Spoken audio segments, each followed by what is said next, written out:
Plant growth regulators में last video session में हम लोगों ने डिस्कस किया था कैरेक्टरिस्टिक्स, ठीक है। और देन उसके बाद से प्लांट ग्रोथ रेगुलेटर्स के नेम के बारे में मैंने बताया था और फिर क्लासिफाई भी किया था प्लांट ग्रोथ रेगुलेटर्स को, ठीक है। आज के वीडियो सेशन में हम डिस्कस करेंगे the discovery of plant regulators, ठीक है। मतलब कि जो भी आपके प्लांट ग्रोथ रेगुलेटर्स हैं इसकी डिस्कवरी वन बाई वन कैसे हुई थी ये हम डिस्कस करेंगे, ठीक है।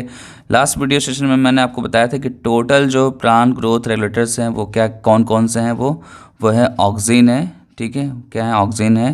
देन साइटोकाइनिन है, साइटोकाइनिन। देन आपका क्या है? जिब्रेलिन है। क्या है? जिब्रेलिन है। देन एब्सिसिक एसिड था और लास्ट में था आपका एथिलीन, ठीक है। तो ये 5 जो है प्लांट ग्रोथ रेगुलेटर्स हैं जिसकी डिस्कवरी मैं बताऊंगा। और इसकी जब डिस्कवरी बताऊंगा तो इसमें सबसे कॉमन जो पॉइंट है वो ये है कि इनकी डिस्कवरी एक्सीडेंटली हुआ था, ठीक है। आप यहाँ पे देख सकते हैं, interestingly the discovery of each of the 5 major group of PGR have been accidental, ठीक है। तो ये एक्सीडेंटली डिस्कवरी हुई थी पीजीआर की, ठीक है। देन जो फर्स्ट यहाँ पे डिस्कवरी की डिस्कशन हो रहा है वो किस पे हो रहा है? ऑक्सिन्स पे हो रहा है, ठीक है। और एक्चुअली में यहाँ पे हुआ क्या है, जैसा कि एनसीईआरटी में मेंशन है, एनसीईआरटी में मेंशन ये है कि चार्ल्स जो है, चार्ल्स डार्विन, ठीक है। चार्ल्स डार्विन आपने सुना होगा, इवोल्यूशन चैप्टर क्लास 10th में भी सुना होगा आपने। देन फ्रांसिस डार्विन, ये एक्चुअली ये फादर थे और ये सन, ठीक है।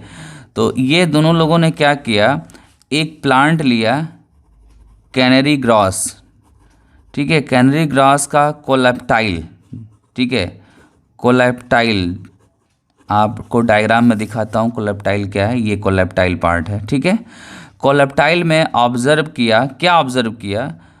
उसका ग्रोथ ऑब्जर्व किया। बट ग्रोथ कैसे ऑब्जर्व किया?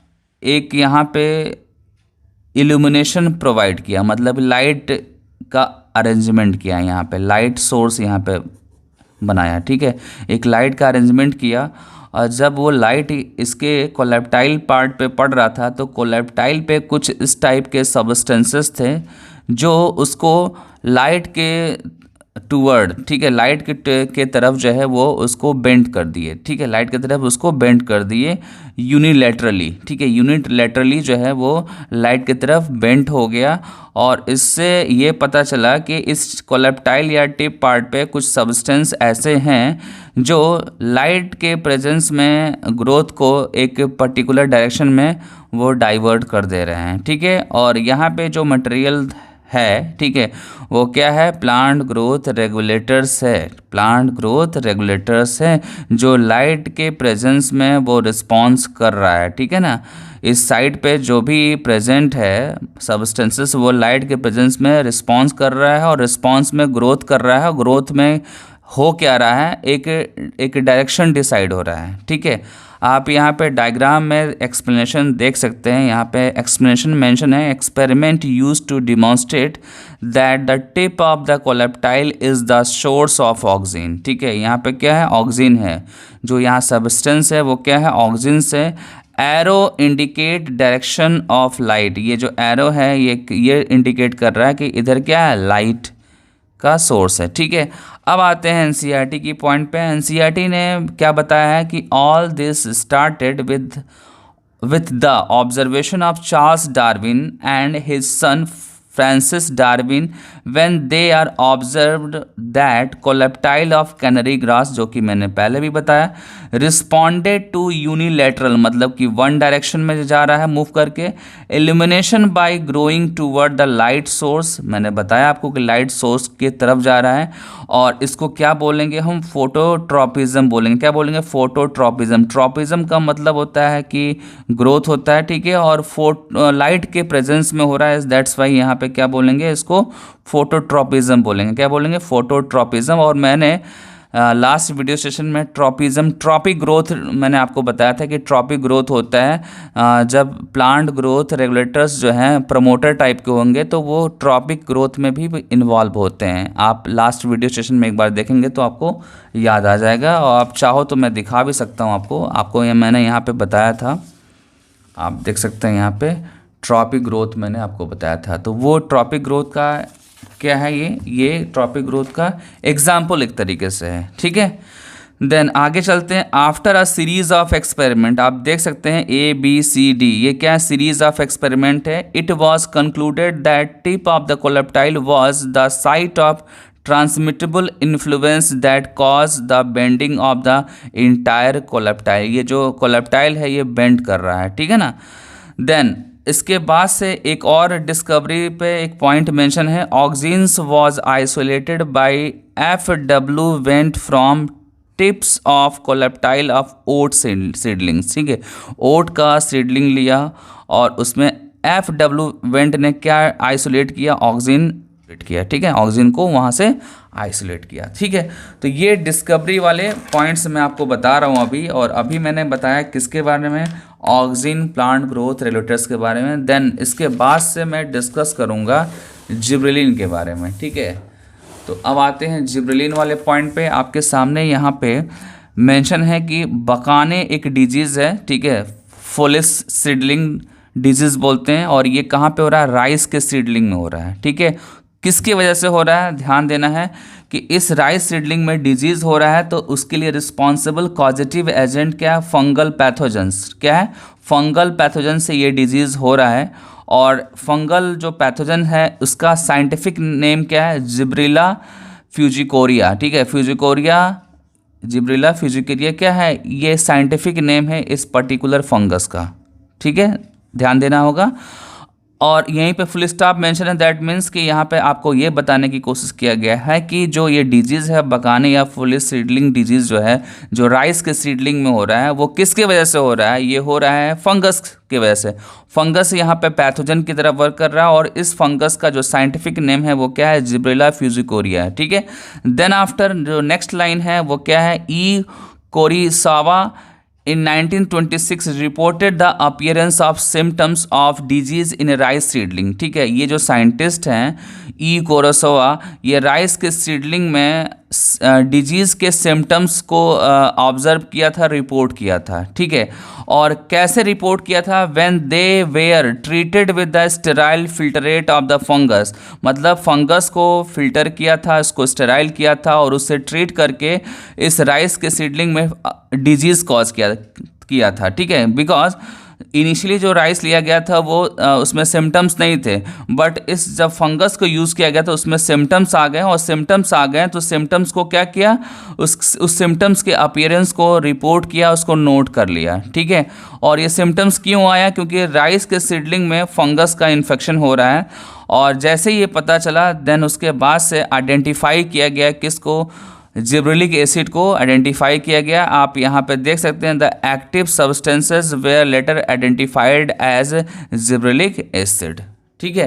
तो ये आपका जिब्रेलिक एसिड से रिलेटेड डिस्कवरी हो गया। देन इसके बाद से नेक्स्ट जो है वो क्या है, आप देख सकते हैं यहाँ पे नेक्स्ट है आपका F. Skoog and his co-workers observed that from the internodal segment of tobacco stems the callus, ठीक है। तो यहाँ पे ये ध्यान देना है कि एक प्लांट लिया गया, कौन सा प्लांट लिया गया, टोबैको लिया गया, टोबैको का स्टेम लिया गया, और उसका कौन सा पार्ट लिया गया, इंटरनोडल पार्ट लिया गया। आपको शायद दिख नहीं रहा तो मैं आपको दिखा दूँ, ठीक है।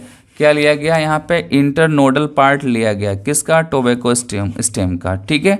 और लेने के बाद उसको कल्चर मीडियम में, मतलब कि लेबोरेटरी कंडीशंस में, लैब में इसको कल्चर कराया गया, और कल्चर कराया गया तो क्या बना, कैलस बना। क्या बना, कैलस, ठीक है। क्या बनेगा, ये कैलस बनेगा। आप देख लीजिए एक बार, टोबैको स्टेम लिया, उसका इंटरनोडल पार्ट लिया, उसको लेबोरेटरी कंडीशंस में कल्चर कराया, और कल्चर कराने के बाद से क्या बन रहा है, कैलस बन रहा है, ठीक है। इसको नोट करिएगा।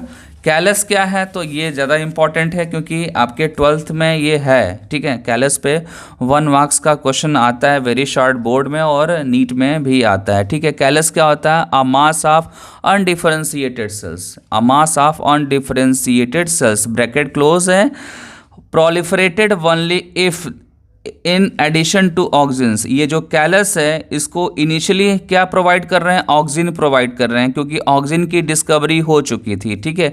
चार्ल्स डार्विन ने, या आपने जो पढ़ा है यहाँ पे F.W. वेंट ने ऑक्सिन्स के बारे में बता दिया था, और ऑक्सिन्स को यहाँ पे यूज़ किया गया था कैलस के डेवलपमेंट में, बट साथ ही साथ कुछ सप्लीमेंट यूज़ किया गया था। ध्यान देना, ऑक्सिन्स के साथ साथ कुछ सप्लीमेंट यूज़ किया गया था न्यूट्रिएंट मीडियम में। आप देख सकते हैं जैसे कि ये क्या है, आपका कैलस है, और कैलस को इनिशियली क्या दिया गया, ऑक्सिन दिया गया, क्योंकि ऑक्सिन का तो आइडिया हो गया था। ठीक है, ऑक्सिन का आइडिया हो गया, देन इसमें कुछ सप्लीमेंट दिया गया। क्या दिया गया?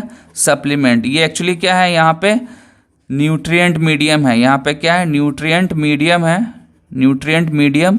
और ये कैलस है, कैलस कैसे बन रहा है, टोबैको स्टेम के इंटरनोडल सेगमेंट को लेकर उसको लैब में उसको कल्चर करा रहे हैं, आर्टिफिशियल न्यूट्रिशन प्रोवाइड कर रहे हैं।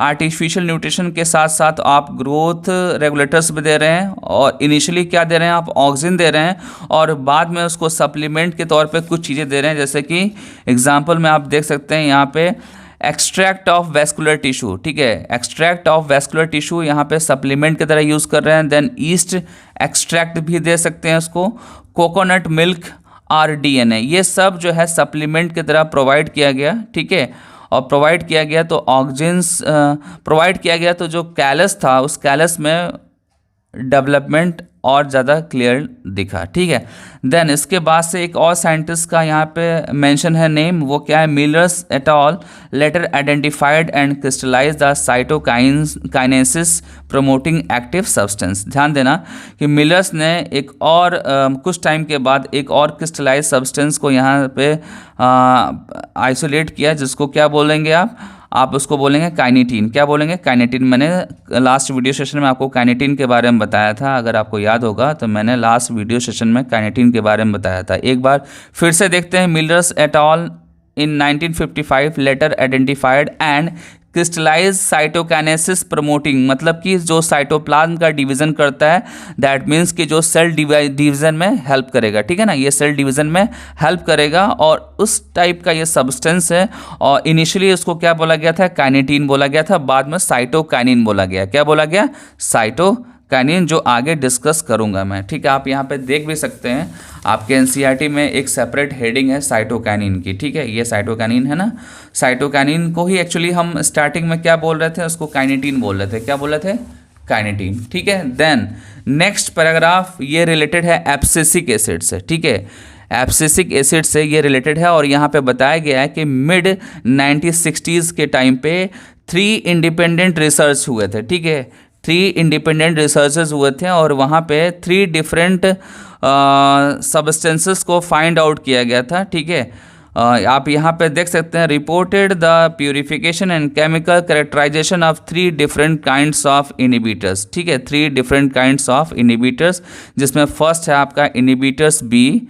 ठीक है, देन आपका एब्सिशन सेकेंड एंड डॉर्मेन। ठीक है, ये आपके क्या है, इनिबिटर्स हैं। ठीक है, ये क्या है, इनिबिटर्स हैं, inhibitors B, abscisin second and dormin. ठीक है, तो ये जो इनिबिटर्स हैं ये इनिशियली ये डिफरेंट थे, बट कुछ टाइम के बाद ये पता चला कि ये आइडेंटिकल हैं। Later all the 3 were proved to be chemically identical. बाद में पता क्या चला कि ये आइडेंटिकल हैं। ठीक है, और then it was named abscisic acid, ABA। ठीक है, शॉर्ट नेम है इसका, तो चलेगा, कोई दिक्कत नहीं। देन नेक्स्ट जो पैराग्राफ है वो रिलेटेड किससे है, वो रिलेटेड है एथिलीन से।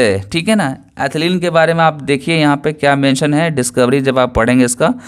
H.H. Cousins 1910 confirm the release of a volatile substance. ध्यान देना, वोलेटाइल सब्सटेंस। ठीक है, क्योंकि प्लांट ग्रोथ रेगुलेटर्स में वोलेटाइल टर्म एथिलीन के लिए यूज़ करते हैं, वोलेटाइल टर्म एथिलीन के लिए यूज़ करते हैं। ठीक है, तो volatile substance from the ripened oranges. ठीक है, ऑरेंज से वोलेटाइल कुछ सब्सटेंस निकाले गए और उसको रखा गया, किसके पास रखा गया, अनराइप्ड बनानास के पास रखा गया, अनराइप्ड बनानास के पास रखा गया, और देखा गया कि उसमें भी रैपनिंग फास्ट हो गई। जैसे कि सपोज दैट यहाँ पे ऑरेंज ये लिया आपने। ठीक है, आपने ऑरेंज लिया। ठीक है, और ऑरेंज से क्या निकाला आपने, वोलेटाइल सब्सटेंस निकाला। ये क्या था आपका, एथिलीन था, और इसको कहाँ पर रखा आपने, इसको आपने रखा अनराइप्ड बनानास के पास रखा है इसको, ठीक है।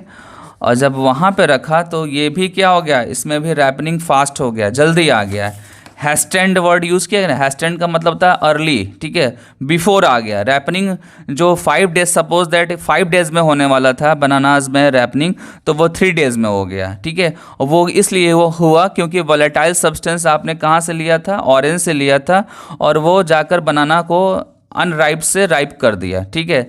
तो ये आपका इंपॉर्टेंट लाइन है। देन नेक्स्ट लाइन है, later this volatile substance was identified as ethylene, जिसको आप गैसियस प्लांट ग्रोथ रेगुलेटर्स बोलते हैं, प्लांट ग्रोथ रेगुलेटर्स इसको बोलते हैं, ठीक है। देन इसके बाद जो नेक्स्ट लेक्चर आपका होगा वो इंडिविजुअल प्लांट ग्रोथ रेगुलेटर्स पे होगा, जैसे कि ऑक्सीजन पे सेपरेट आपका एक लेक्चर होगा, देन जिब्रेलिन्स का होगा, देन साइटोकाइनेंस का होगा, then ethylene, abscisic acid, photoperiodism, ठीक है।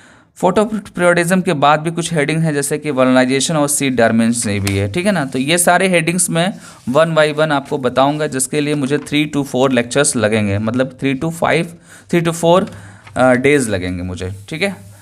तो यहीं पे लेक्चर फिनिश करते हैं, मिलते हैं नेक्स्ट लेक्चर में। Okay, bye bye.